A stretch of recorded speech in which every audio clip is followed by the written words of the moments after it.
अस्सलाम वालेकुम dear aspirants. अभी एसपीएससी की तरफ से एसएसटी के हवाले से अभी टेस्ट वगैरह कंडक्ट की जाने वाली है, जिसमें एसएसटी की टेस्ट भी होगी, हेडमास्टर टेस्ट की भी टेस्ट होगी और असिस्टेंट जो है पुलिस इंक्वायरी वगैरह जो मुख्तलिफ डिपार्टमेंट है उनमें भी टेस्ट होगी। तो उस हवाले से टाइम आपके पास बहुत ही कम बचा हुआ है। अगर आपकी टेस्ट अभी अपकमिंग 15 को 16 को है तो बहुत कम है, लेकिन आगे 28 तक है, 27 तक या 26 को डेट है, तो फिर भी आपके पास थोड़ा बहुत टाइम मिलता है। तो अभी अगर आप लोगों ने इस प्रिपरेशन अपनी कर ली है तो वेल एंड गुड, बेहतरीन है। लेकिन काफ़ी कैंडिडेट्स जो है वो क्यूरीज वगैरह कर रहे हैं कि अभी टाइम थोड़ा बचा है, तो इम्पोर्टेंट टॉपिक्स वगैरह बताएं कौन सी हैं जिनको हम पढ़ें या जो है कोई हिंट वगैरह दे दें। तो उस हवाले से मैंने सोचा कि आप लोगों को ये वीडियो के फॉर्म में थोड़ी बहुत अपने हिसाब से सजेशंस वगैरह दे दूं, ताकि होपफुली वो ये जो है कुछ वीडियो देखने के बाद आपको कुछ मद सपोर्ट मिल जाए। तो सबसे पहले आप जो है ना परेशानी वाली आलम में ना जाएं कि आप परेशान ना हो कि टाइम बहुत कम बचा है, तो अब तैयारी कैसे होगी, क्या कहाँ से करूं, अभी क्या क्या पढूं। अगर आप ये सोचते रहेंगे तो आपके पास जो बचा हुआ टाइम है वो भी निकल जाएगा, आपको पता ही नहीं चलेगा। तो मेन जो पॉइंट क्या है कि आपने अभी थोड़ी बहुत भी जो भी टाइम है प्रिपरेशन करनी है। इतना ज़्यादा भी जो है अपने माइंड पे, अपने ज़हन पे प्रेशर ना लें कि आप जो है जो भी टाइम है वो आप जो है इसके ऐसे ही स्किप कर लें जैसे ऑलरेडी आपने स्किप किया है। तो मेन जो है आपने जो भी topic wise topic daily basis पे पढ़ते जाएँ, मखसूस 1-2 टॉपिक्स उठा लें, उनको उसके टॉपिक की जो है जड़ तक चले जाएँ। क्लियर उसके सारे आइडियाज़ वगैरह क्लियर कर जाएँ, ताकि उससे रिलेटेड कोई भी एमसीक्यूज़ आ जाए तो वो आप जो है आसानी से क्लियर कर सकें। अगर आप डेली बेसिस पे 5 या 6 टॉपिक्स भी कवर करेंगे या 10 तक टॉपिक्स भी कवर करेंगे, फिर भी आप जो है ये 10 दिनों में 100 टॉपिक्स क्लियर कर सकते हैं। अगर आप 100 टॉपिक्स आसानी से क्लियर कर लेंगे, तो आप जो है 100 टॉपिक्स में से रिलेटेड कुछ भी क्वेश्चन आ जाए, तो वो आप जो है क्लियर कर सकते हैं।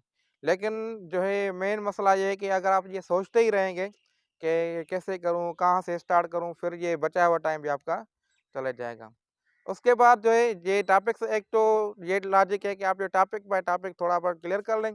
देन जो पास्ट पेपर्स के एमसीक्यूज़ हैं एसपीएससी के, वो भी आप जो सॉल्व कर लें, ताकि उससे भी आपके हिंट मिल जाए कि पेपर कैसे मिलता है, कैसे आता है। और उससे रिलेटेड भी थोड़े बहुत एमसीक्यूज़ आप देख लेंगे, तो वो भी आपको माइंड में आ सकते हैं। क्योंकि कभी-कभी ऐसे भी होता है कि पास्ट पेपर्स में भी कुछ क्वेश्चंस निकाले जा सकते हैं, तो आपको हेल्पफुल हो सकती है। वो अगर वो पेपर्स आप देखेंगे तो वो आप क्लियर कर सकते हैं। उसके साथ-साथ तीसरी पॉइंट मैं आपको बता दूँ, अभी तक मैंने आपको 2 पॉइंट बताई हैं कि पहली पॉइंट ये है कि आप जो है टॉपिक बाय टॉपिक क्लियर कर लें। दूसरी पॉइंट ये है कि आप पास्ट पेपर्स को देख लें, जो भी एसपीएससी के पास्ट पेपर्स हैं। और तीसरी पॉइंट मैं आपको बताऊँ कि आप जो है, जो वेबसाइट हैं, मशहूर वेबसाइट्स जैसे जो जिससे एमसीक्यूज़ वगैरह सॉल्व होते हैं, जिसमें जैसे पाक एमसीक्यूज़ है, ये एक बेहतरीन वेबसाइट है। उसमें से एसपीएससी भी तकरीबन क्वेश्चंस वगैरह लेता है। तो आप जो है पाक एमसीक्यूज़ में जाएँगे तो सब्जेक्ट वाइज़ आपके पास जो है वहाँ एमसीक्यूज़ वगैरह मिलेंगे। तो पाक एमसीक्यूज़ में से भी आप अगर अगर आप डेली बेसिस पे 100 एमसीक्यूज़ भी सॉल्व करते हैं, तो वो भी आपको जो है हेल्पफुल हो सकते हैं अपकमिंग आपकी टेस्ट के। मैं आपको ये बताता चलूँ कि 100% परफेक्ट कोई भी नहीं होता। आप जितना भी करें 100% परफेक्ट नहीं हो सकते। लेकिन हाँ, आप ट्राई कर सकते हैं कि थोड़ा बहुत अपने आप को इम्प्रूव करने के लिए। अगर आप इम्प्रूव करेंगे तो आपकी, अगर ना पढ़ेंगे, सोचते ही रहेंगे, तो आपकी सपोज़ करें मार्क्स 20 या 25 आती हैं, तो आपकी पढ़ने से, मेहनत करने से हो सकता है ये 40 तक मार्क्स चले जाएँ, 50 तक चली जाएँ। तो ये तो डिपेंड करता है आपकी, आप कितना डेडिकेशन से काम करते हैं। तो आप जो जैसे ही अपने आप को टाइम देंगे, तो इंशाल्लाह मुझे उम्मीद है कि आप जो है इसमें टेस्ट को क्लियर कर सकते हैं। लेकिन पॉइंट ये है कि काम करना है, ऐसे नहीं है कि आप जो है सोचते ही रहें। तो मैंने आपको 3 पॉइंट बताई। पहली point topic by topic clear कर लें, दूसरी पॉइंट पास्ट पेपर्स को देखें और तीसरी पॉइंट मैंने आपको बताया कि वेबसाइट को देखें। चौथी पॉइंट मैं आपको वेबसाइट के साथ-साथ आप कोई बुक भी अगर कोई रेफ़र कर रहे हैं, तो उनमें भी काफ़ी एमसीक्यूज़ होते हैं।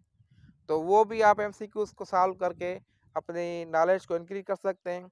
ये आपकी प्रिपरेशन ना सिर्फ़ एसएसटी टेस्ट में काम आएगी या हेडमास्टर टेस्ट में या फिर किसी असिस्टेंट टेस्ट में, बल्कि आपको आइंदा जो भी टेस्ट वगैरह होगी उसमें भी आपको काम आएँगी। दूसरी मैं आपको एक टिप दे दूँ कि आप जो भी तैयारी करें ना उसके नोट्स वगैरह बनाते जाएँ। उससे ये फ़ायदा होगा कि आइंदा आप जो भी ऐसे क्योंकि आप जो है डिफरेंट जॉब्स में टेस्ट में अपीयर होना होंगे आगे। तो आपको आगे के लिए बड़ी सहूलत होगी, आपके नोट्स जो अपने हैंड रिटन होंगे, वो आपको ज़्यादा समझ में आएँगे एज़ कम्पेयर टू अदर्स। उसके साथ-साथ मेरे YouTube channel Iftikhar Ali Memon YouTube channel को भी आप जाएँगे तो उसमें काफ़ी एमसीक्यू सॉल्व पड़े हुए हैं जो आपको हेल्पफुल हो सकते हैं। उसके साथ-साथ मेरे लेक्चर्स भी होते हैं ख़ास तौर पे मैथमेटिक्स के हवाले से, फिज़िक्स या जनरल नॉलेज, पाकिस्तानी स्टडीज़ के हवाले से लेक्चर्स भी अवेलेबल होते हैं उस यूट्यूब चैनल पे। अगर आपने मेरा यूट्यूब चैनल सब्सक्राइब नहीं किया है तो वो सब्सक्राइब कर लें ताकि आइंदा जो भी नोटिफ़िकेशन है तो वो आपको मौसूल होती रहें और जॉब के हवाले से भी कोई अपडेट वगैरह है तो वो भी आपको मिलती रहें। कोई क्यूरी वगैरह है तो आप कमेंट में पूछ सकते हैं। अगर आपको वीडियो पसंद आई है तो लाइक ज़रूर कर दें। मिलते हैं अगली वीडियो में, तब तक के लिए अल्लाह हाफ़िज़ and take care yourself. Thank you.